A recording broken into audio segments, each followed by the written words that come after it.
Roma 12 ayat ke-12. Demikian bunyi firman Tuhan. Ya.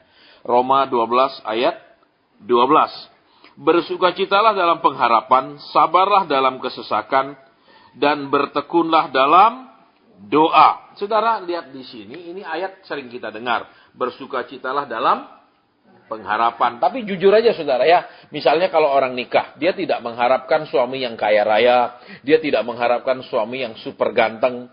Mungkin pengharapannya sederhana saja, cuman suami yang takut akan Tuhan, suami yang bertanggung jawab sama keluarga. Mungkin sederhana sekali harapannya mungkin seorang ibu. Tetapi kadang, saudara, jujur saja, seringkali pengharapan yang sederhana pun kadang-kadang tidak didapatkan. Itu yang pertama, ya, saudara. Jadi, yang kedua, saudara perhatikan, ada juga orang yang punya pengharapan yang muluk-muluk, yang tinggi-tinggi, saudara, sehingga itu akan semakin sulit dipenuhi, itu akan semakin sulit terjadi. Jadi kita melihat sekarang yang pertama dulu, pengharapan yang sederhana. Ya, ada orang yang cuma ingin, ya saya cuma ingin bahagia, ya saya cuma ingin lepas dari masalah ini, ya saya cuma ingin lepas dari satu pergumulan. Mungkin permintaannya sederhana. Tetapi walaupun sederhana, ya tidak berarti semakin sederhana sebuah permintaan, semakin mudah itu dipenuhi. Sering bahkan yang sangat sederhana pun kadang perlu bertahun-tahun untuk terjadi atau dijawab oleh Tuhan. Ya, jadi sederhana pun kadang sangat lama. Saudara, seringkali kalau kita berpengalaman dalam kehidupan di proses Tuhan, kadang satu hal saja misalnya, satu kerinduan saja, kita bergumul lama sekali bertahun-tahun pun belum diberikan oleh Tuhan. Padahal itu cuma satu, bukan 2, 3, 4, 5 ya pergumulan. Jadi, ya, yang pertama sekarang kita lihat, kalau kita cuma berharap 1-2 pergumulan, ya, belum tentu rasa kecewanya itu lebih kecil daripada kalau kita punya pergumulan atau permintaan yang banyak. Saudara, kenapa? Kadang bilang, Tuhan, cuma 1 aja permintaanku kok tidak dikabulkan. Cuma 1 aja pengharapanku kok tidak dijawab. Ya, berarti apa saudara?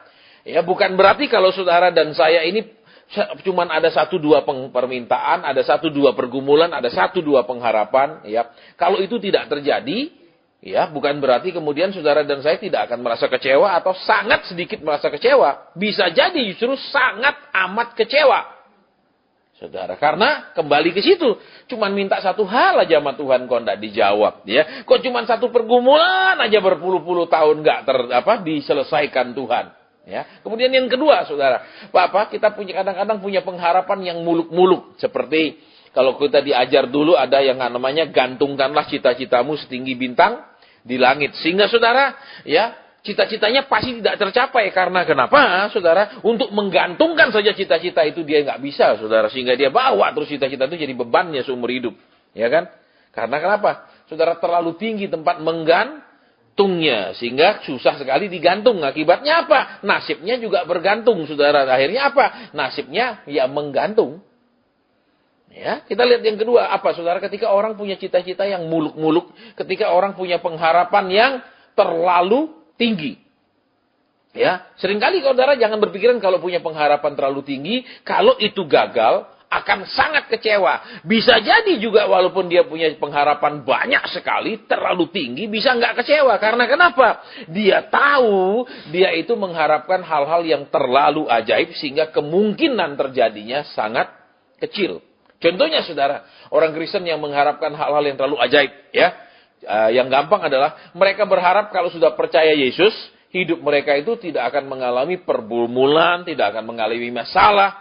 Dan yang paling ajaib adalah mereka berpikiran kalau sudah ikut Yesus, sungguh-sungguh sama Tuhan Yesus, ya, itu hidup kudus, kemudian mereka harus dilepaskan daripada proses pembentukan. Ya, mereka akan dilepaskan dari pergumulan-pergumulan yang berat karena mereka sudah sungguh-sungguh di dalam Tuhan. Ya, itu adalah pengharapan yang tidak masuk akal, saudara. Kenapa? Sekudus-kudusnya tokoh-tokoh di Alkitab hidup, mereka tetap diproses oleh Tuhan. Mereka tetap dibentuk oleh Tuhan. Jadi adalah hal yang tidak masuk akal, ya, adalah hal yang sama sekali tidak mungkin terjadi dalam hidup orang percaya. Kalau saudara dan saya berharap ketika saudara dan saya hidup benar, tidak akan ada masalah dan pergumulan. Itu tidak logis dan itu tidak alkitabiah.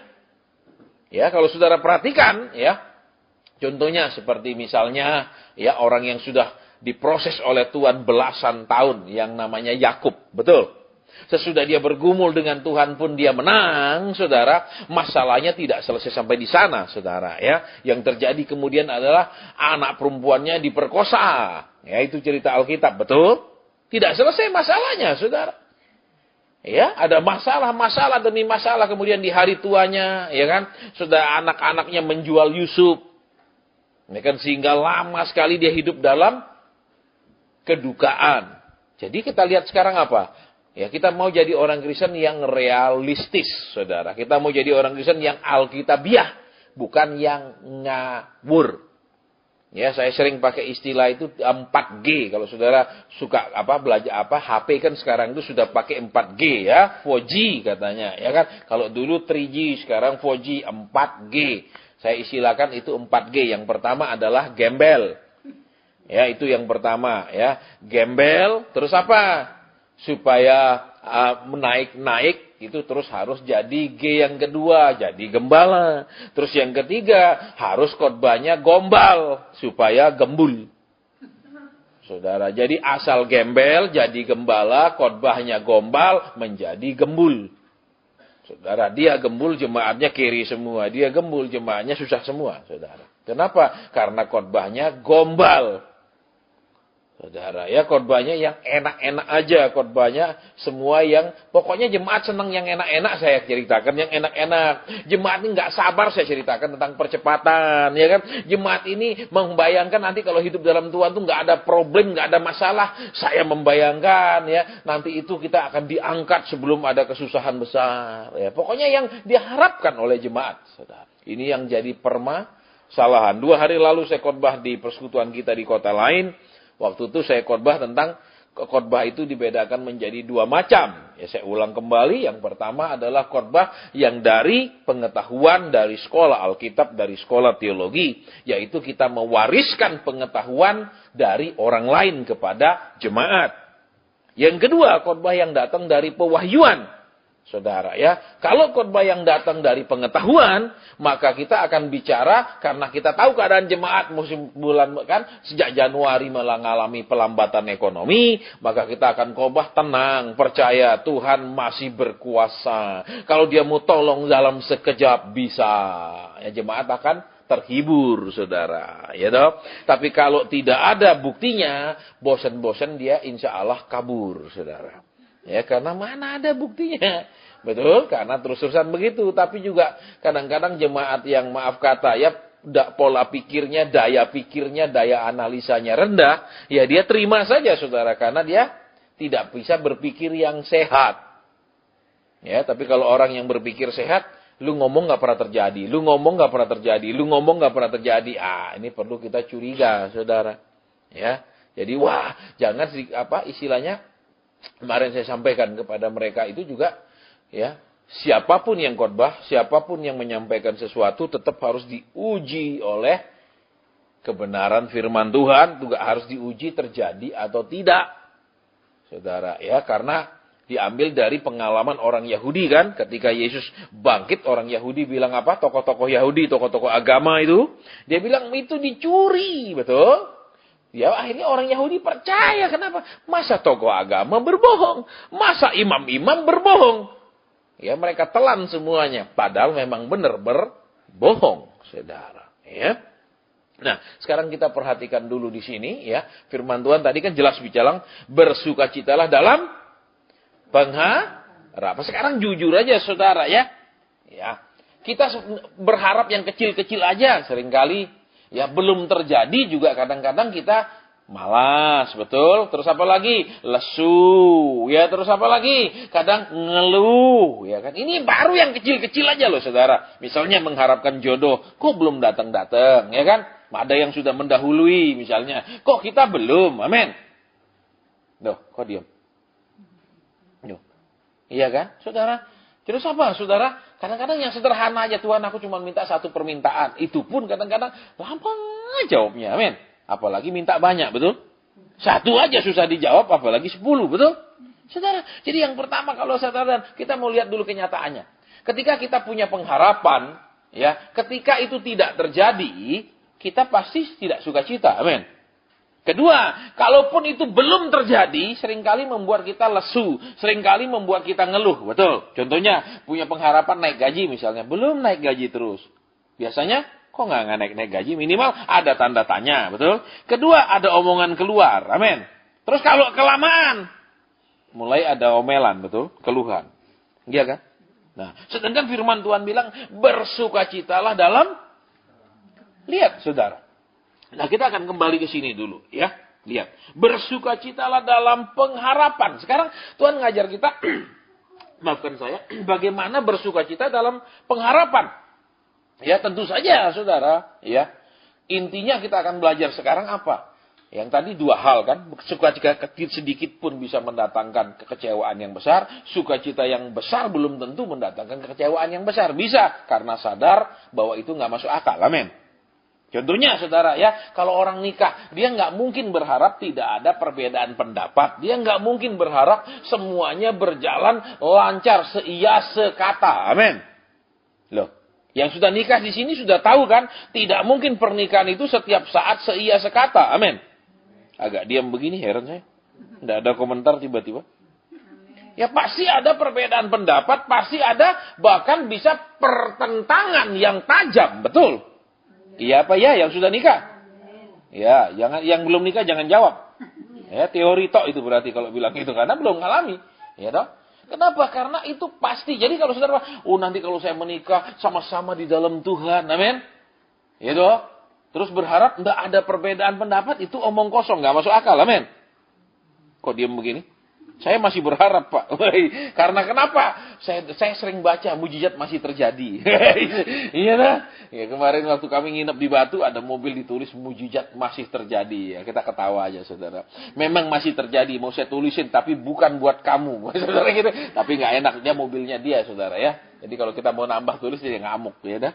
Karena orang selalu berikan mujizat masih terjadi, pelipat gandaan mujizat. Semua itu maaf kata kalau saya mau ngomong saudara, gombal. Saya mau terus terang sama saudara. Ya. Kenapa? Yang jelas saudara, janji Tuhan belum tentu tergenapi dalam hidup orang. Karena ada syarat dan ketentuan. Ya. Tetapi didikan Tuhan pasti terjadi atas orang itu. Entah orang itu mau lari, menghindar atau tidak, pasti terjadi. Yang jadi masalah adalah didikan pasti terjadi, cuman kalau dia menghindar dia nggak lulus, kalau dia bertahan semoga lulus. Itu aja saudara, gampang kan?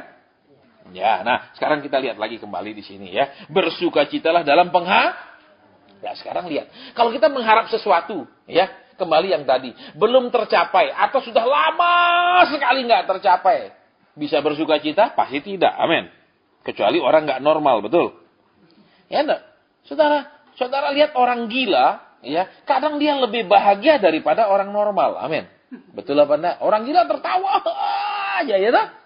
Ya mana? Makanya bangsa kita ini, saudara, kan ada kuntilanak. Amin. Kuntilanak itu selalu diciri-cirinya tertawa. Itu kuntilanak. Amin. Loh, orang Kristen banyak kalah dari kuntilanak. Amin. Roh jahat saja bisa tertawa terus. Amin. Orang Kristen suruh tertawa susah sekali, betul? Duh. Amin. Agak diam. Iya dong. Terus apa lagi saudara, kan ada lagi. Bangsa kita punya tuyul, betul? Dari kecil sudah mandiri, bisa cari uang, betul? Alias nyuri uang, betul? Lah, tuyul aja dari kecil sudah mandiri. Amin. Loh, banyak orang Kristen ini, maaf saudara, sudah disekolahkan, sudah apa, bahkan sudah dikasih modal, tetap aja nggak mandiri, saudara. Kalah sama tuh. Agak diam. Iya dong, kalah sama tuyul, saudara. Ya dong? Banyak. Terus apa lagi? Kadang-kadang cara berpakaiannya bahkan kalah sama Nyi Roro Kidul, betul? Betul, Nyi Roro Kidul pernah nggak pakai pendek-pendek? Nggak pernah, dia selalu lengkap pakai kamben sampai bawah, betul? Ya apa enggak? Orang Kristen kadang pergi persekutuan pakai celana pendek, maaf, satu jengkal dari dia punya lutut. Betul? Kalah sopannya sama Roro Kidul, amin. Kagak diem. Kalah dari kuntilanak bisa tertawa terus, amin. Kalah dari tuyul, betul. Dari kecil sudah mandiri, ya tak? Yang ketiga kalah dari Roro Kidul yang selalu penampilannya sopan, amin. Iya, saudara, kalah kita semua ini, saudara, jadi orang Kristen. Nah, oke, tapi kita ngebahas itu dulu. Dia karena bersuka cita dalam pengharapan. Bagaimana sekarang supaya saudara dan saya ini bisa bersuka cita dalam pengharapan. Itu dulu supaya kita ini benar-benar bisa ngalami. Kalau nggak dijelaskan, gimana sih caranya bersuka cita dalam pengharapan? Coba, saudara-saudara yang dulu mau menikah 1 bulan lagi. Nunggu harinya itu kan seneng, amin. Nggak membayangkan, aduh, mesti bayar ini. Nggak mungkin memikirkan itu kan. Yang dipikirkan senangnya. Senangnya kenapa? Akhirnya bisa bersatu dengan orang yang dicintai. Begitu kan? Betul apa enggak? Loh, yang wanita juga nggak berpikiran, habis ini belum tentu dia baik terus. Nggak pernah ada pikiran gitu, betul? Padahal mungkin sudah lihat mamanya diperlakukan papanya. Tapi tetap positif bayangannya, men. Loh, ya apa enggak? Tetap bayangannya, ya dia beda lah, amin. Dia beda. Memang dia beda, saudara. Dalam arti apa? Beda usia, amin. Loh, beda usia dengan papa, betul? Dia nggak setua papa, amin. Kedua bedanya apa? Beda akalnya, amin. Tekniknya baru, betul? Kalau zaman dulu kan enggak pakai kirim-kirim surat. Kalau sekarang pakai WhatsAppan, pakai Line, pakai Kakao Talk, dia tuh lain tuh. Betul? Dia beda, amin. Loh, kalau dulu jalan-jalan pergi tunjungan yang sebelah timur, sekarang TP, beda kan, saudara? Oke, pas itu dulu. Kenapa kita lanjut sekarang ya? Udah jam supaya kita fokus. Nah, orang bisa bersuka cita ketika menunggu, orang bisa bersuka cita dalam pengharapan, saudara. Kuncinya sebenarnya yang pertama adalah dia harus punya sifat karakter menempatkan diri sebagai hamba. Kenapa, saudara? Hamba mengerti kalau sesudah dia melakukan sesuatu, pada waktunya, pada tanggalnya, pada bulannya, dia akan terima upah. Amin. Betul apa ya? Loh, sekarang perhatikan, saudara. Tapi kalau orang menunggu sesuatu tapi tidak mengerjakannya, saudara nunggu tanggal 1 tapi tidak bekerja, terus tanggal 1 itu untuk apa? Saya tanya dulu. Kita ngomong fair-fairan. Kalau kita tidak kerja, nunggu tanggal 1 untuk apa? Tidak ada. Betul. Kalau saya dulu kerja di hotel, nunggu tanggal 25. Karena kami gajiannya tanggal 25. Tapi kalau nggak kerja, nunggu tanggal 25 untuk apa? Ada nggak? Nggak ada, saudara. Betul? Loh, kok diam begini? Iya nggak, saudara? Jadi lihat dulu yang pertama ya. Kuncinya supaya saudara dan saya bersuka cita dalam pengharapan adalah saudara mengambil sikap hamba, berkelakuan hamba, bekerja sebagai hamba, melakukan kehendak tuannya. Sehingga ada pengharapan pada akhir bulan, pada tanggal 1 ada sesuatu. Ini dulu yang pertama. Jadi apa, saudara? Tadi saya buka di terjemahan lain juga, ada diterjemahkan mirip dengan itu, saudara. Ya, dikatakan, jadilah seperti seorang hamba yang selalu siap sedia melakukan kehendak tuannya. Itu kalau di terjemahan The Message. Ya, jadi apa, saudara? Kenapa saudara dan saya ketika nunggu tidak bersuka cita tapi ngomel? Karena kita tidak menempatkan diri mengerjakan kehendak tuannya. Cuma nunggu. Karena nunggu tidak bekerja. Ya, saudara bayangkan saudara nunggu depan toko orang tanggal 1. Orang itu pasti curiga mau ngerampok atau apa, betul? Loh, nunggu aja dari pagi ini. Kan ngeri dia. Paling nggak telepon polisi, betul? Tapi kalau itu karyawan, terus tanggal 1, sudah sore karyawan nunggu. Bos ngerti. Ayo keluarkan gaji, ya men. Mendekati hari raya, ayo THR, amen. Lah tapi nggak kerja, THR dari mana? Oh, THR sana, Pak. Betul? THR mall. Saudara, itu baik. Jadi, kembali dulu yang pertama apa? Supaya punya pengharapan, harus melakukan kehendak tuannya. Lah kalau tidak melakukan apa-apa, berharap apa? Ini dulu, saudara, tolong tanam ini dulu yang pertama ya. Karena orang banyak, oh saya berharap Tuhan begini, saya berharap. Terus lakukan kehendak Tuhan enggak? Kerjakan enggak? Enggak. Loh, terus jadi apa? Saudara. Ya kan sering seperti itu, saya ketemu orang yang cuma mau didoakan, cuma tahu mau diurapi, ya macam-macam lah. Ya, tapi tidak mau diperintah Tuhan untuk melakukan sesuatu. Ingat saudara ya, setiap ada janji Tuhan, itu ada rencana Tuhan. Setiap ada rencana Tuhan, ada proses Tuhan. Di dalam proses Tuhan mesti ada perintah Tuhan. Itu tidak bisa hilang. Saya masih ingat satu orang bapak yang selingkuh bertahun-tahun. Kemudian istrinya habis ibadah datang, Pak, suami saya selingkuh nyonya. Oke, kita doa. Kita nggak boleh hambat Tuhan tuh. Oke, mana? Kita akan doakan suamimu, kita akan perangi roh najisnya, roh jinahnya. Enggak, saudara. Ya, Tuhan bilang apa? Ada 5 hal yang Tuhan suruh dia lakukan, saudara. Ketika saya ketemu lagi dengan dia cerita, Pak Hasan, suami saya sudah balik. Dan mobil yang dia belikan perempuan itu sudah dia ambil kembali. Dia putus total. Karena dia melakukan 5 hal yang Tuhan perintahkan. Berarti apa, saudara? Ketika saudara dan saya melakukan yang Tuhan mau, yang Tuhan perintah, itu ada pengharapan untuk mendapatkan upah. Tapi kalau saudara dan saya cuma nunggu, nggak ada apa-apanya, saudara. Karena saudara tidak ditempatkan sebagai satpam oleh Tuhan, amin.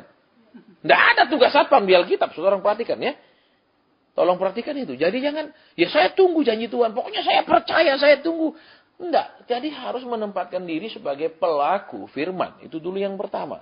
Ya, supaya punya pengharapan loh. Kalau saudara kerja kan punya pengharapan gaji. Kembali saya ulang. Iya kan? Tapi kalau nggak kerja, pengharapan gaji dari mana? Ini loh saudara. Ya, jangan sampai percaya, terimalah berkat. Setiap kali ibadah. Saudara terima apa bawa pulang? Nggak ada, amin. Ya kalau ada Pak Paskah telur. Iya waktu Paskah doang saudara bawa telur. Amin. Terus apa lagi? Ada ayatnya Pak. Ya saudara bisa pakai ayat itu belanja pergi Carrefour? Bisa? Nggak bisa saudara. Ayat itu saudara. Kertas kecil kan isi ayat. Saudara bisa pakai beli HP? Nggak bisa. Ya kan makanya di tempat di persekutuan kita yang lain saya nggak pernah mau doa berkat. Begitu selesai firman pulang. Saudara itu sudah diberkati waktu dengar firman. Dan akan semakin diberkati kalau nurut firman. Itu intinya bukan hanya karena didoakan. Kalau didoakan doang kita masuk di perdukunan, saudara. Saudara pergi dukun kan, saudara dibaca udah nanti dukunnya yang biar saudara terima jadi kaya, jadi apa, jadi ayah, itu kan dukun, saudara. Kalau Tuhan tidak, karena firman Tuhan bilang apa? Tugas kami imam-imam itu mengajar umat Tuhan, bukan hanya mendoakan umat Tuhan. Ya, baik kita lanjutkan kembali lihat di sini kata firman Tuhan ya. Bersukacita dalam pengharapan. Kembali dulu, tanam dulu. Berarti kalau supaya ada pengharapan, mesti ada pekerjaan. Betul? Betul? Ada yang saudara dan saya lakukan, baru ada pengharapan. Loh kalau enggak pengharapan apa? Yang kedua, saudara. Supaya bisa dikatakan bersukacita dalam pengharapan, ya, harus percaya. Ini yang penting, saudara. Harus percaya. Karena kalau orang nggak percaya, pasti tanya terus.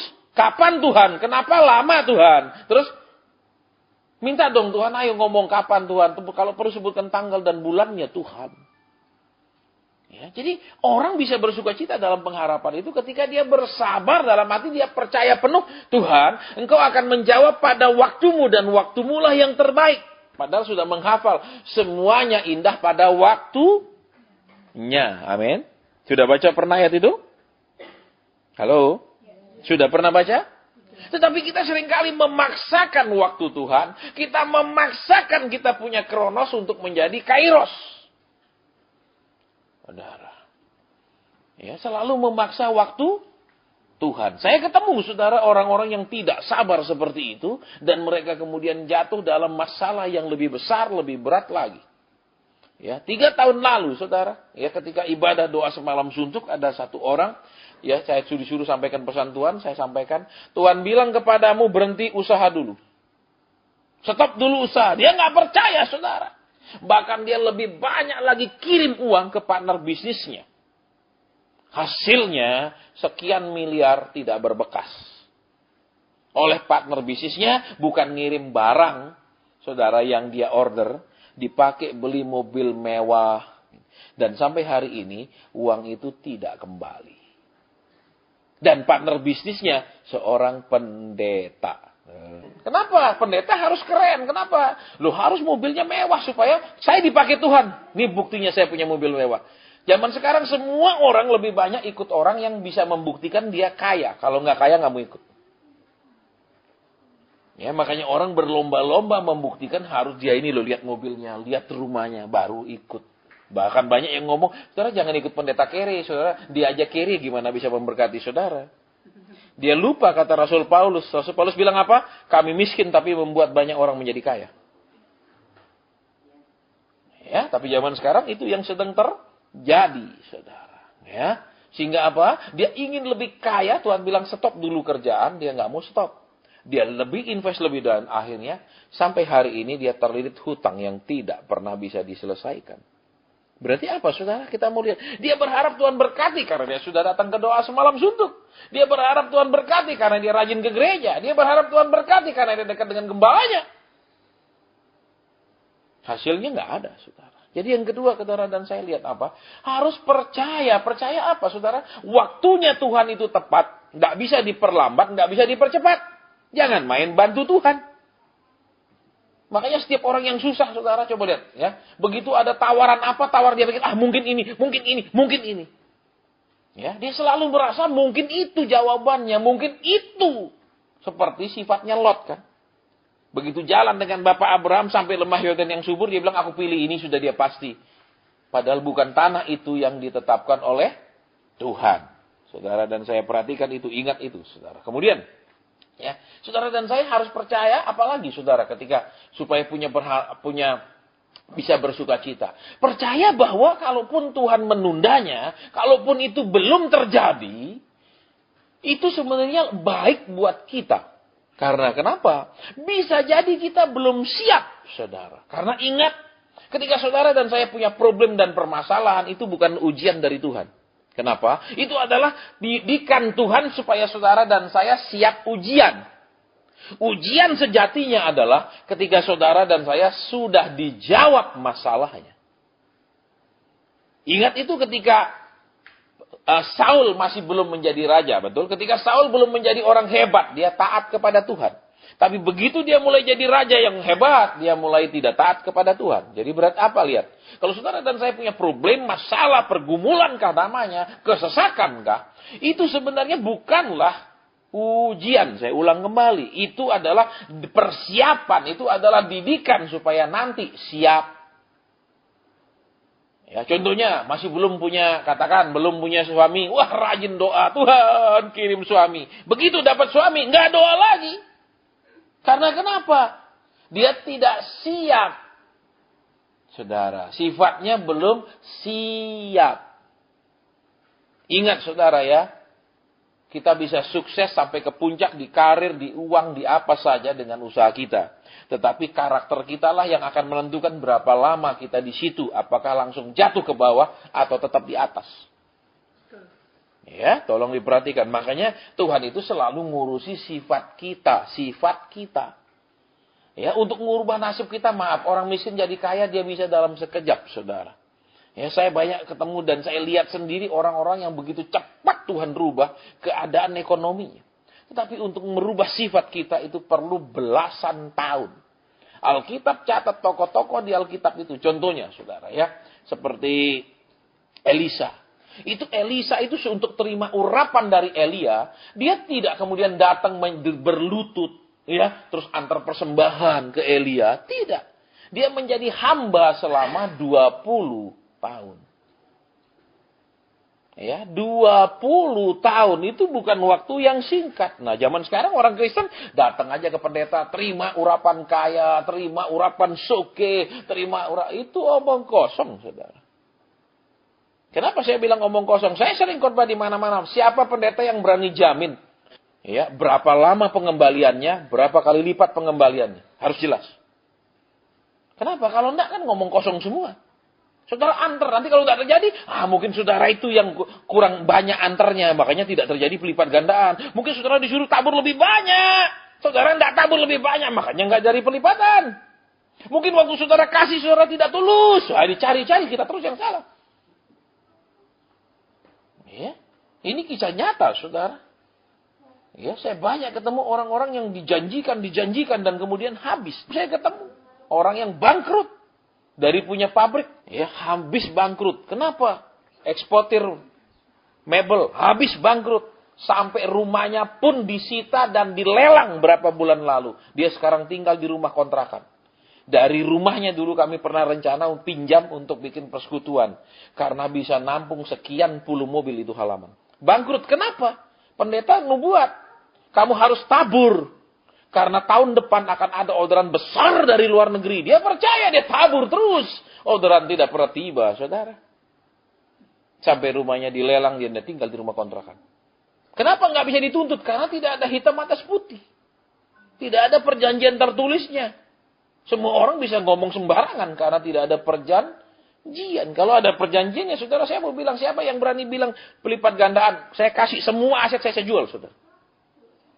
Ya, sudah saya jual murah-murah lah. Nggak usah seperti harga pasaran jual, tapi bikin surat berapa kali pelipat gandaan dan berapa lama. Terus kalau enggak pelipat gandaan, apa akibatnya? Ya, karena ini omong-omong kosong, saudara. Begitu banyak orang yang luka, begitu banyak orang yang rugi, begitu banyak orang yang kecewa karena janji-janji seperti ini. Ya, saya sering ketemu orang datang konseling cerita, rata begitu, saudara. Karena kenapa? Kita mau lihat lagi di sini. Kenapa saudara dan saya tidak mengharap ke Tuhan? Intinya jelas, kita tidak mengenal Dia secara pribadi. Kita kenal lewat hamba Tuhan. Terus kita tidak bisa komunikasi dengan Dia langsung. Kita selalu pakai perantara untuk berkomunikasi dengan Tuhan. Terus apa? Kita dengarkan kata perantara-perantara itu. Padahal kami perantara bisa saja ngomong karena emosi. Kami perantara bisa saja ngomong karena ada motivasi yang berbeda. Sabar. Makanya ingat, kalau saudara ingat satu hal, teladanilah para nabi yang dengan kesabarannya mendapatkan yang dijanjikan. Berarti apa, saudara? Apapun yang Tuhan janjikan sama saudara dan saya, itu nggak bisa dipercepat dengan pengurapan minyak lah, garam lah, anggur lah, dan segala macam. Itu tidak pernah terjadi, saya mau beritahu saudara. Bahkan bisa orang itu tambah tenggelam. Ya, ada satu pemilik pabrik, saudara. Saya pernah saksikan berapa bulan lalu, istrinya sedang mengalami depresi berat. Tapi sudah depresi berat. Nah, terus waktu kita doa, Tuhan kasih saya lihat benda-benda aneh-aneh di rumahnya. Saya nggak pernah ke rumahnya, saudara. Terus saya bilang, ini apa ini? Bentuk-bentuk gini ada kayak pohon-pohonan, terus dikasih bunder-bunder. Oh, itu Pak, namanya gandum emas. Apa itu gandum emas? Pak, tindakan profetik, pemeliharaan Tuhan, pakai dikasih bunder-bunder. Oke, saya bilang, saya nggak ngerti, saudara. Terus ada benda kayak gini. Oh iya Pak, itu uang emas. Bener uang emas. Enggak Pak, isinya coklat lah. Bah. Saudara, ini kisah nyata, saya tidak karang-karang, saudara. Ya, kalau uang emas itu memang ada, beratnya 32 gram. Saudara, ya, uang Amerika itu gambarnya, Raja Wali itu. Itu 30-an gram. Ya, itu 30-an gram satu biji. Iya, tapi ini ada segini gede. Nggak pernah saya lihat di dunia ini, saudara. Ternyata itu apa? Isinya coklat. Tindakan profetik. Loh, saya bilang, kamu dalam hati goblok. Kenapa? Mau uang-uangan. Loh, sekarang saya mau kasih saudara 1 juta punya. Atau 1 miliar uang orang mati mau. Itu bisa pesan loh, saudara. Kalau orang mati bisa ditulis 1 miliar, 2 miliar. Ya, distempelin. Berlaku nggak? Terus lagi doa, kelihatan lagi benda. Ini apa? Oh, ini tongkat Pak, katanya. Tongkat raja. Lu kok bikin dari Monte? Mana ada tongkat di seluruh dunia bikin dari... Iya, itu profetik. Profetik melulu, saudara. Terus saya bilang sama dia, mau istrimu sembuh? Mau Pak, bakar semua. Saya nggak minta, saya bilang, bakar di depan saya, di depan kamu. Jangan sampai dia pikir saya nanti bawa pulang, saya mau jual atau saya mau simpen. Enggak, saya bilang, bakar depan kita sama-sama. Dia mau bakar, saudara, karena istrinya sudah mulai begini, depresi berat. Terus saya pulang, saya lagi doa nyembah di kamar, tiba-tiba lihat lagi rumahnya. Loh, rumahnya kok masih ada bolongnya, setannya masih keluar masuk. Loh, kok bisa begini? Sudah dibersihin semua, kok jadi setan masih banyak. Ya kan, tiap bulan kita ada persekutuan di sana lagi, di kota itu. Ya, ketemu lagi kan, karena istrinya belum sembuh. Dia tanya, gimana Pak? Saya bilang, di rumahmu masih ada benda-benda seperti itu. Ayo kita doa lagi. Ada baju profetik. Batik ditulisi macam-macam. Saya dulu pernah, saudara, di awal-awal saya jadi penginjil, saya melepaskan satu orang yang kalau pakai baju itu dibacok, nggak apa-apa. Tapi bajunya penuh dengan tulisan-tulisan. Kalau dia sudah pakai itu, saudara tusuk dia kayak apa? Nggak mempan. Saudara bisa bayangkan, apakah waktu Sadrak, Mesak, dan Abednego dilemparkan pergi ke dapur api, dia pakai baju-baju begitu dulu? Terus dia cemplung, lihat baju sakti. Nggak ada, saudara, betul. Tapi dibikin seperti itu.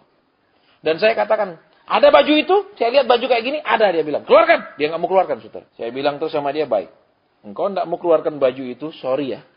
Mulai hari ini saya nggak mau melayani keluargamu, urus sendiri. Cuma dia nggak mau dilayani kok. Dia maunya kita doakan, kadang ada benda-benda yang Tuhan benci di rumah itu.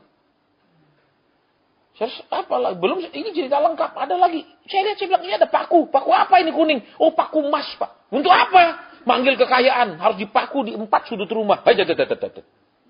Kalau kita Kristen kok jadi begini? Dia keluarkan, saudara, ternyata itu bukan dari emas. Paku yang di krum-krum gitu. Saudara mau terima emas krum? Nggak mau, betul? Harus yang asli. Ya tahu, cincin emas tapi keruman mau? Nggak mau. Wih, begitu banyak, saudara. Karena tiap kali ibadah itu mereka beli. Disediakan untuk membeli jimat-jimat itu. Disediakan dibagi-bagi. Ya, ada satu pabrik lagi. Ya, pemiliknya panggil saya, Pak Asen tolong. Kok pabrik kita rugi melulu? Oke, saya datang ke pabriknya, kita ngomong di kantor. Ya, kita doa. Saya nggak bilang, roh pembuat rugi. Nah, nggak ada, saudara. Tuhan, ini kenapa pabrik rugi-rugi melulu? Terus Tuhan bilang, mereka ada tanam sesuatu, cuma jarak dalamnya 1 jengkal. Tanam sesuatu, pada rajin ke gereja. Saya tanya, Tuhan bilang ada tanam sesuatu, 1 jengkal aja. Ada, Pak. Loh, kok sudah percaya Tuhan tanam-tanam gitu? Loh, dari gereja, Pak. Loh, untuk apa saya tanya? Ya, untuk jaga ini pabrik. Loh, kalau tanam-tanam bisa jaga pabrik, semua satpam kita pecat, saudara. Betul? Nggak masuk akal, saudara. Dan itu yang nanam pendetanya, loh, saudara. Ya, dan itu dari aliran yang sama. Ya, makanya saya tadi ngomong sama Cik Lili, ya, pokoknya kalau mulai kerasukan dan lain-lain saya nggak mau ikut-ikutan, saya bilang. Ya, kenapa, saudara? Sudah tidak ada lagi pakai simbol-simbol itu, karena apa? Kristus itulah yang menjadi lambang, seluruh lambang yang ada di perjanjian lama. Betul? Waktu Elisa melemparkan kayu, betul? Kemana? Ke air, ke sumur yang mengabai keguguran. Kayu itu apa? Salib, ya? Lambangnya, betul? Terus waktu apa lagi Elia menaruh garam? Yesus lah, betul? Dan kita garam dunia. Semua sudah digenapi apa-apa yang dilakukan para nabi perjanjian lama itu oleh Kristus. Terus waktu Musa membelah laut, ya? Alkitab katakan di kitab Ibrani, kita mau dibaptis, betul? Simbol baptis. Nah, itu semua yang terjadi perjanjian lama sudah digenapi di perjanjian baru. Kenapa balik lagi pakai simbol-simbol? Saudara. Ya, makanya saya langsung bilang, pokok yang punya pabrik itu, yang istrinya sudah mulai gini, hasilnya apa? Dia nggak percaya, saudara. Terus apa? Dia tiap malam undang tim doa, di depan rumahnya tengking, sampai tetangga-tetangga pada komplain. Dan tidak pernah bisa sembuh, saudara. Sampai sekarang. Kenapa? Karena masih dia simpan baju-baju yang Tuhan bilang buang. Saudara. Kenapa? Saudara dan saya nggak bisa pakai baju untuk manggil rezeki. Tapi bisa, Pak, baju compang-camping. Silakan kalau di lampu merah. Pakailah terus begini. Itu pasti datang rezeki, saudara. Ya, tapi 100-an paling cepet. Nggak ada orang kasih jutaan. Betul? Ya, karena kenapa? Ya jelas, saudara, kembali. Orang tidak diajar berharapan dengan suka, semua dengan keluhan, dengan ketidaksabaran. Kalau bisa lebih cepat. Kalau bisa cepat, kenapa diperlambat? Amin.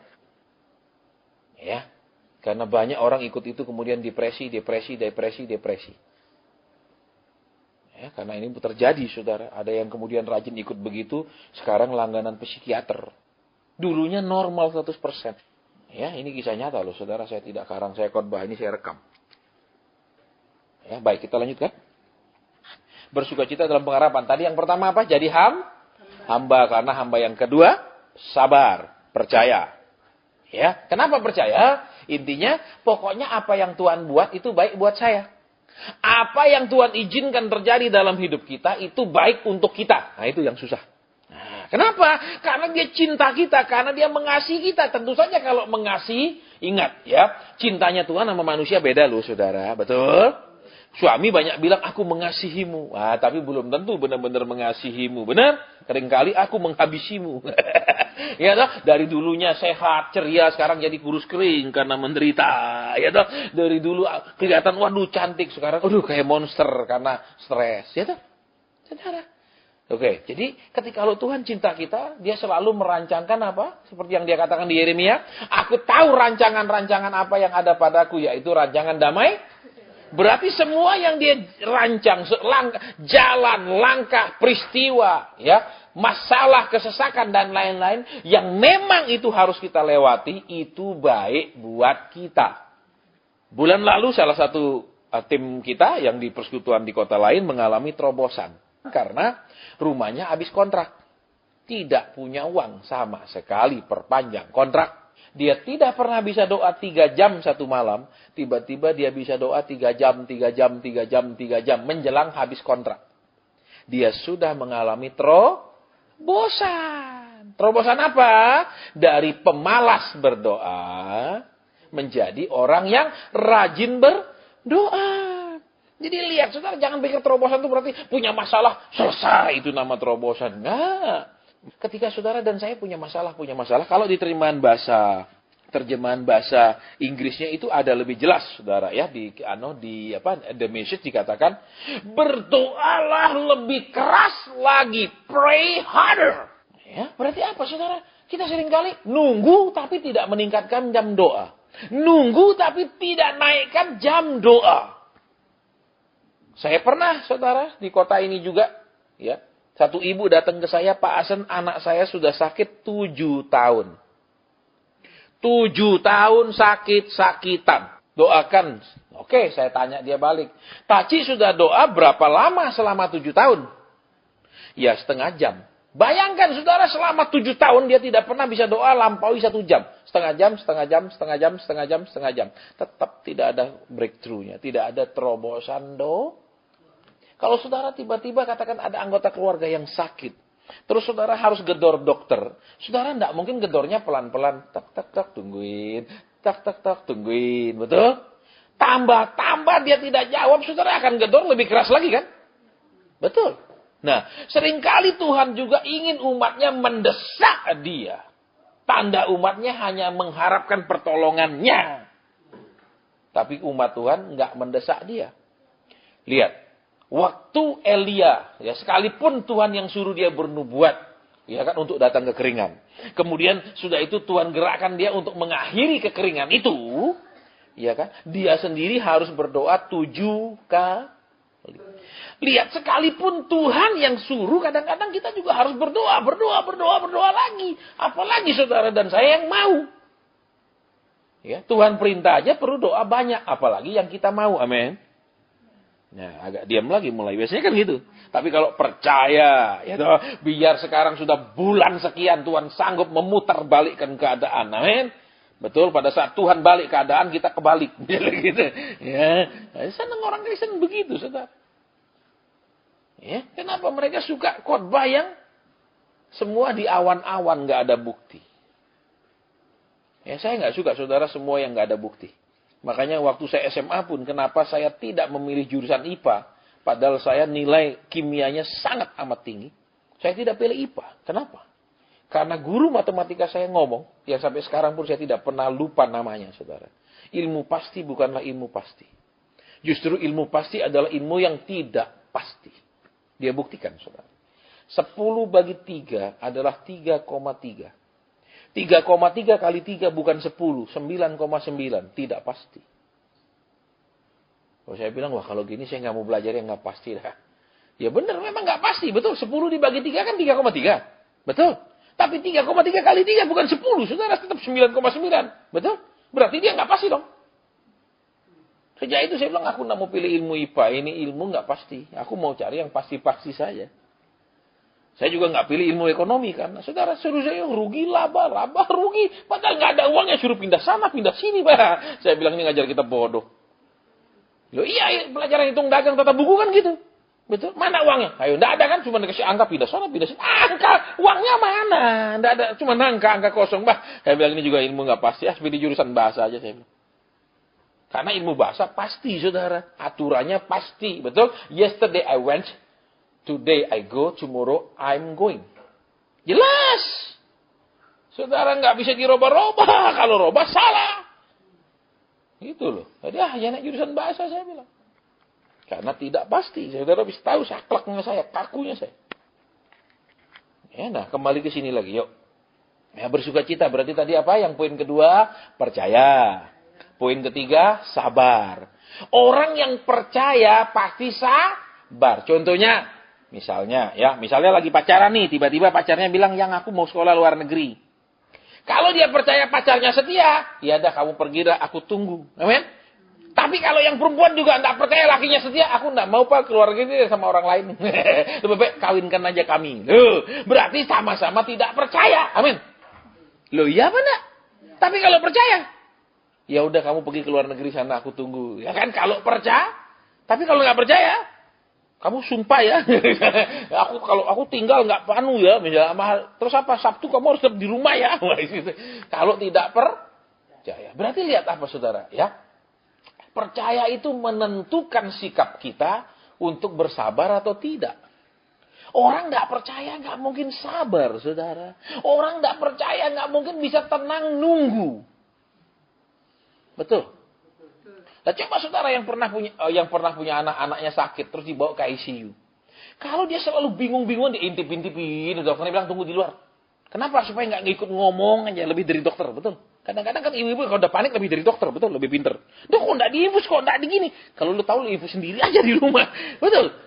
Kadang-kadang kita lebih pinter sama kayak kita lihat orang nonton main bola. Waduh, coba yang itu yang nendang pasti masuk pinteran kita. Coba suruh main bola nendang aja nggak bisa. Betul. Jadi lihat di sini ketiga itu tadi sudah sabar, ya, apalagi percaya dan sabar. Seringkali kita kalau bisa dipercepat, kenapa harus diperlambat? Amin. Ibu-ibu coba yang pinter masak. Katakanlah bikin kukus bulu aja ya, kukus bolu itu ya. Kalau itu enggak tepat waktu ngukusnya, itu bisa lempar anjing karena keras, amin. Betul. Betul, bisa untuk lempar anjing dan anjingnya pasti kaing, bukan seneng. Iya dah, karena waktunya tidak tepat. Coba bikin donat. Belum mekar, sudah dibentuk jadi donat, dibagi terus dijadiin digoreng. Itu jadi apa donat itu? Semua timingnya harus tepat, betul. Contoh lagi kalau masak apa misalnya ya, katakan saudara makan di suki ya, saudara tidak boleh masukkan sayurnya lebih dulu, betul. Betul, masih daging-dagingan dulu. Nanti sudah daging hampir matang baru sayur, karena sayur nggak perlu direbus lama, betul. Loh, masakan saja timingnya harus tepat, urutannya harus tepat, baru enak, amin. Loh, kok sama Tuhan mau maksa kacau balau kan aturan? Makanya itu saya sering katakan bedanya. Kemarin saya sampaikan ya di 2 hari lalu. Itu bedanya pendeta yang dibentuk oleh sekolah Alkitab dengan yang dibentuk oleh Tuhan. Dibentuk sekolah Alkitab, otaknya dibentuk, pengetahuannya. Dibentuk oleh Tuhan, hatinya dibentuk. Khotbah yang baik belum tentu khotbah yang benar. Dan khotbah yang benar belum tentu khotbah itu baik. Kenapa? Secara hermeneutikanya, susunan khotbahnya, harus pikiran utamanya begini, terus pokok penjelasannya begini, harus ayat pendukungnya. Itu kalau hermeneutika. Saudara, sering kami tidak disuruh khotbah pakai hermeneutika, saudara. Pokoknya Tuhan bilang, aku suruh kamu ngomong aja. Tuhan, ini khotbah tidak terstruktur. Tuhan bilang, nggak ada urusan sama terstruktur apa enggak. No, bedanya di situ, saudara. Terus apa? Khotbah itu datang dari hati Tuhan, bukan dari hati yang lain-lain.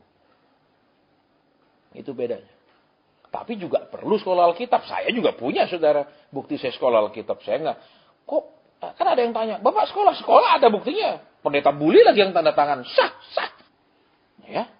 Supaya juga kenapa? Ya mesti punya dasar Alkitab juga. Terus dididik oleh Tuhan sendiri. Lihat, Paulus yang gitu pinter dididik oleh Gamaliel. Hasilnya tukang bunuh orang Kristen. Betul? Tapi begitu dia ketemu dengan Yesus, waktu dia jalan ke Damsyik, ke Damaskus, dia punya hati berubah. Habis hatinya berubah, seluruh pengetahuannya tentang Alkitab yang menurut aliran Farisi berubah. Hati yang paling penting, saudara. Karena kalau hati tidak berubah, kita bisa pakai Alkitab ini cari uang kok, jujur aja. Gampang, saudara, cari uang dengan Alkitab. Modal Alkitab cepecing bisa cari uang, tidak habis-habis kok.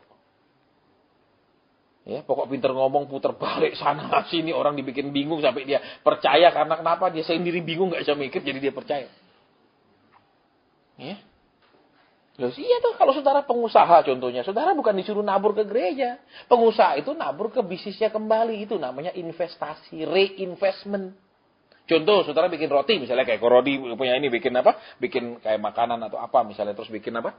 kerajinan tangan. Dia harus invest di apa? Bahan baku. Dia harus invest di apa? Alat-alat. Bukan bawa uang ke gereja. Itu bukan investasi. Keliru. Ya, makanya belajar ilmu ekonomi yang namanya apa itu investasi. Beda, saudara. Karena kenapa? Tidak sekolah. Investasi artinya ngantar uang ke gereja. Keliru. Kalau saudara antar uang investasi itu pergi ke orang main saham, itu juga investasi. Ya, makanya kita harus belajar meluruskan yang salah, saudara. Ya, tadi saya dihubungi dari Australia. Karena kan lagi heboh di Sydney tentang terjemahan New International Version yang kalau dulu punya International Version itu oleh Sondervan, penerbitnya Sondervan. Kemudian Yayasan Sondervan itu sekarang lagi bagaimana kemudian itu hak ciptanya itu diambil oleh gereja homo. Ya, diambil oleh gereja homo yang menerbitkan tentang Alkitab gay, Alkitab homo. Terus banyak sekali ayat-ayat yang kemudian dihilangkan di New International Version yang baru. Jadi ribut mereka, saya terus jawab dia, nggak usah ribut, saya katakan, kenapa nggak usah ribut? Alkitab kita yang asli aja banyak dirubah-rubah kok sama hamba Tuhan. Kenapa? Separuh aja yang diajar, separuh nggak diajar kok. Yang enak-enak doang yang diceritakan. Yang nggak enak-enak waktu diproses nggak disebut-sebut. Itu lebih jahat daripada gereja gay yang cuma menghilangkan beberapa ayat dari Alkitab. Ya kan? Saudara kan jarang dengar kalau harus kita diproses Tuhan. Harus berubah. Paling banyak, Tuhan akan berkati engkau. Apalagi engkau sudah rela begadang satu malam. Tuhan, sudah jatuh kasihan kepadamu. Amin. Iya toh. Dan dia sudah perintahkan malaikat sana buka perbendaharaan. Apa yang bisa dibawa turun ke anakku. Itu toh. Senangnya amin. Pasti betul. Tiba-tiba ibadah itu penuh dengan amin, glory, haleluya, dan tepuk tangan. Nama Tuhan dipermalukan. Amin. Ya.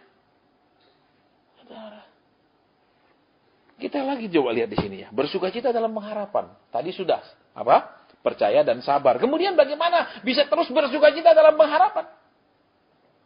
Sederhana, saudara. Kita lihat ayat di bawahnya. Ayat 13. Ya. Bantulah dalam kekurangan orang-orangku. Berarti apa? Sementara saudara ini punya kesusahan, saya punya problem. Tuhan mau saudara dan saya itu harus mulai memikirkan orang lain. Jangan terus-terusan memikirkan diri sendiri. Masih ingat kan kesaksian saya? Ada satu orang ngundang saya makan. Tiba-tiba Tuhan ngomong apa? Bantu saudaramu.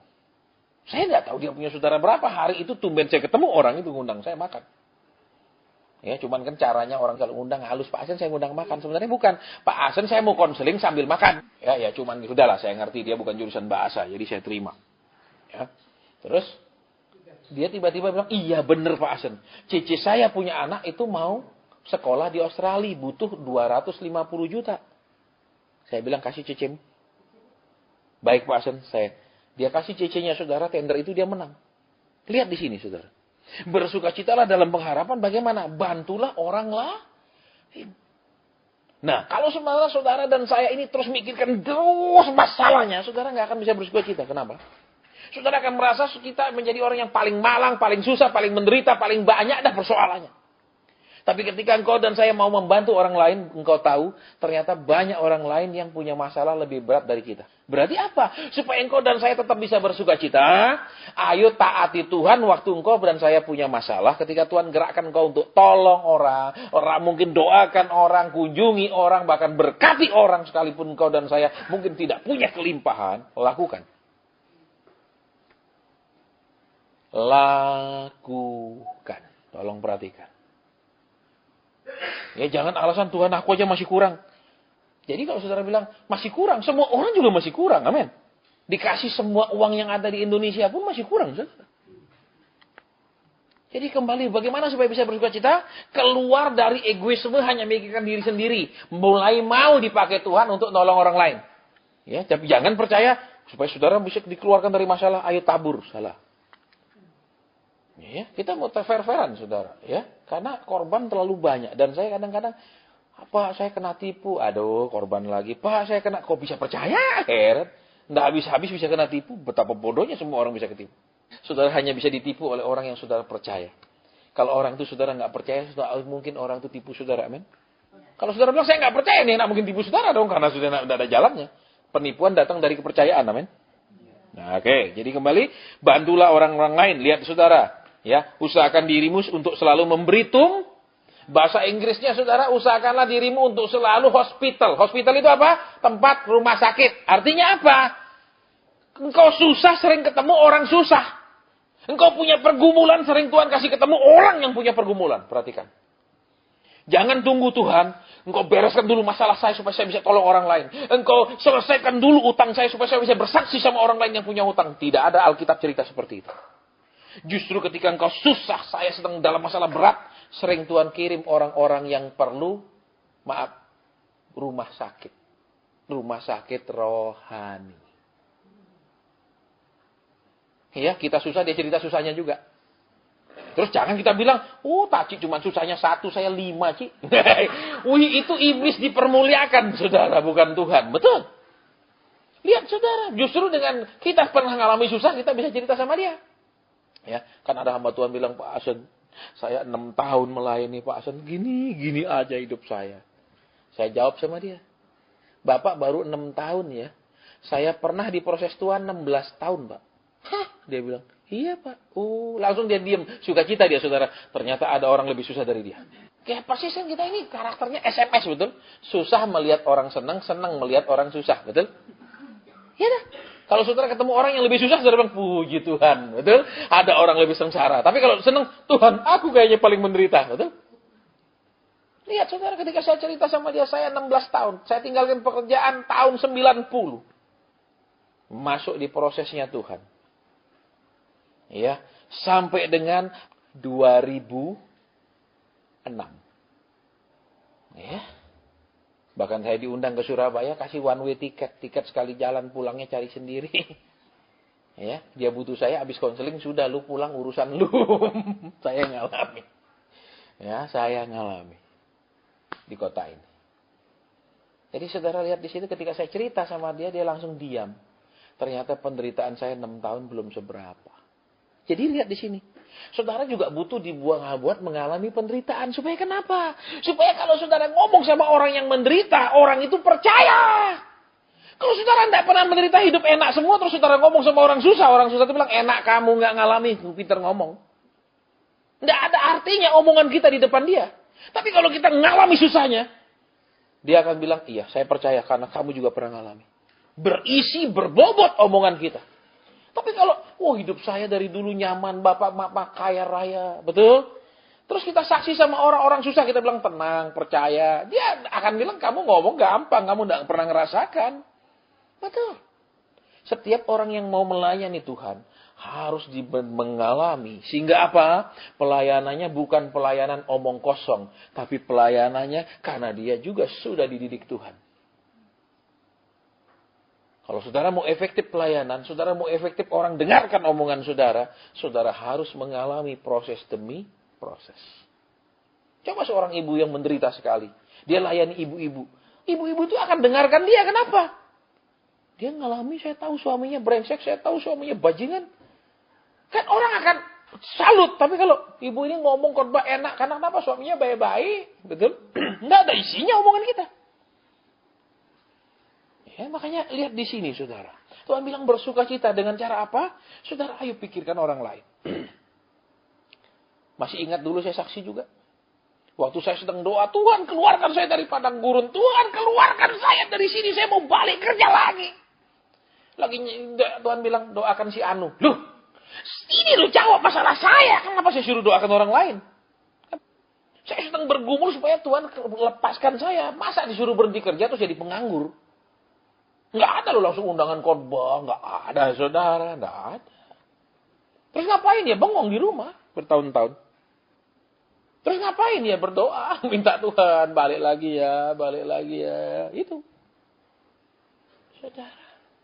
Supaya kenapa? Supaya besok kalau ngomong berbobot.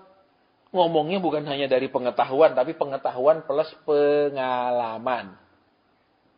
Betul, coba ibu-ibu sinilah, ya.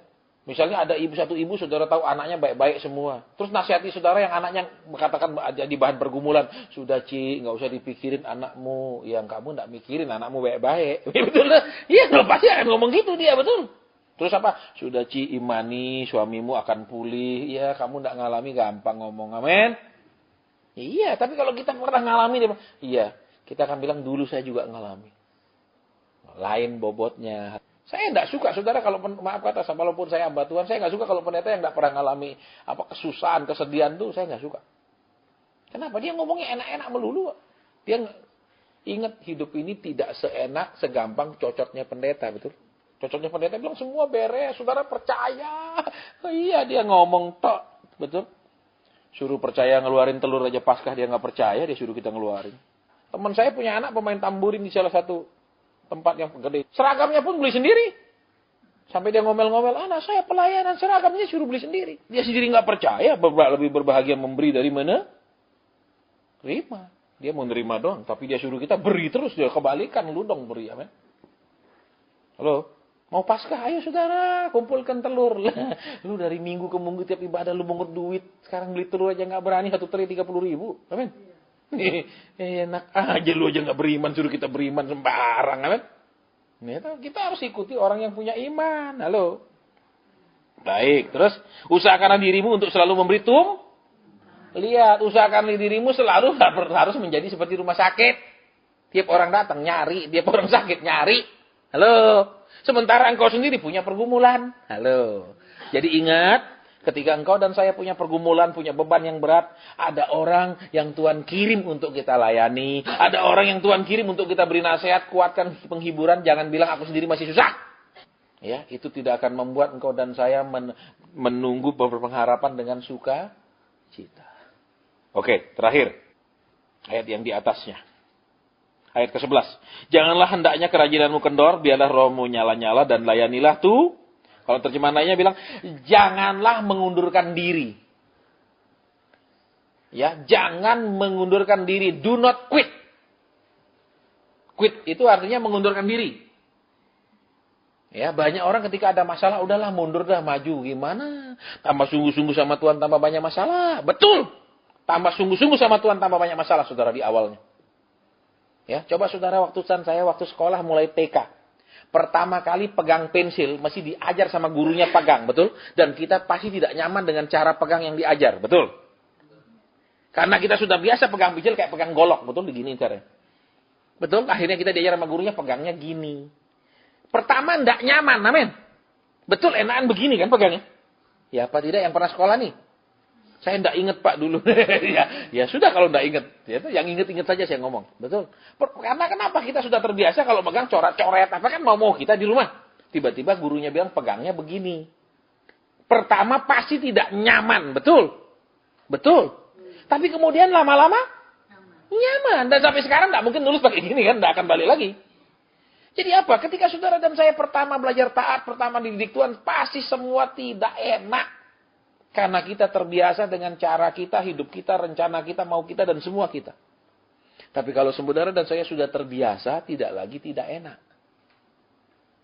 Ya kan? Makanya di salah satu buku saya kan saya bilang, orang doa itu satu doa karena terpaksa, kedua sifatnya memaksa karena dia terpaksa, sifat, Tuhan tolong ayo lebih cepat, itu dia maksa. Ya kan? Terus apa lagi? Doa karena doanya memaksa, kenapa dia memaksa? Karena dia tidak biasa berdoa. Ya kan? Nanti sudah dia terus suka berdoa, lama-lama dia tidak biasa tidak berdoa. Kalau tidak berdoa rasanya aneh walaupun nggak ada masalah. Rasanya ada sesuatu yang kurang. Sudah itu barulah doanya menjadi doa yang penuh kuasa. Ya, oke, sudah jam 3. Jadi supaya bisa bersukacita saya ulang kembali 1. Harus maunya melakukan kehendak Tuhan, menjadi hamba. Supaya kenapa? Punya pengharapan. Karena aku mengerjakan sesuatu, ada upah. Ingat, hamba berhak mendapat upah. Kalau anak berhak mendapat warisan. Halo? Beda. Saudara. Ya. Nah, terus yang kedua harus sabar. Harus percaya. Kalau saudara dan saya percaya, Tuhan, walaupun ini aku tidak ngerti maksudnya, tapi aku percaya baik.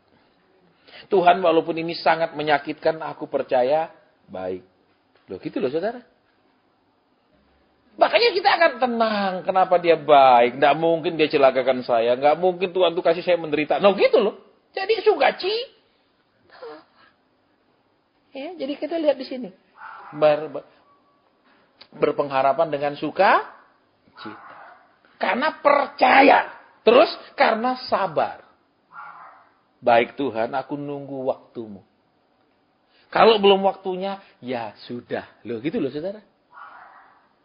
Enak tuh hidup kayak gitu. Akhirnya baru Tuhan panggil iblis, sini nih. Dipanggil. Lihat tuh, kamu hambalangi terus tapi dia tetap percaya aku. Ya toh? Betul nggak? Iya kan? Terus aku mau genapi janjiku kepada dia, kamu bilang, uji dia lagi Tuhan. Ya aku uji, tetap dia percaya. Loh. Keren toh? Betul. Akhirnya iblis bilang, ya udah dah gua bofat dah. Tahu nama bofat? Habis akal gua pergi dah. Tuhan terserahlah mau berkati dah, aku enggak ganggu lagi. Saudara, jadi kembali ke sini. Yang terakhir, jangan menunggu Tuhan berkati, jangan menunggu Tuhan selesaikan masalah saudara dan saya. Maulah dipakai Tuhan sekalipun kita sedang punya masalah besar. Halo? Terus yang terakhir, maulah jadi hospital. Jadi rumah sakit. Kita sendiri susah, kok orang datang menceritakan susahnya. Kita sendiri pun tidak punya duit, orang datang ceritakan nggak punya duit. Saudara, ketika saudara dan saya mau, maka saudara dan saya punya pengharapan, saudara lakukan kehendak Tuhan, Tuhan tidak pernah mempekerjakan orang sia-sia. Ingat, 1 jam saja dia pekerjakan, dia kasih upah, kata firman Tuhan, betul? Pekerja jam 5, selesai jam 6, diberi Tuhan nggak bilang, lu jangan hitung-hitungan lah, lu kerja sejam aja, syukur-syukur gua kasih lu pekerjaan, kasih status. Betul, daripada lu nganggur nggak ada orang, amin? Daripada nganggur nggak ada status, betul?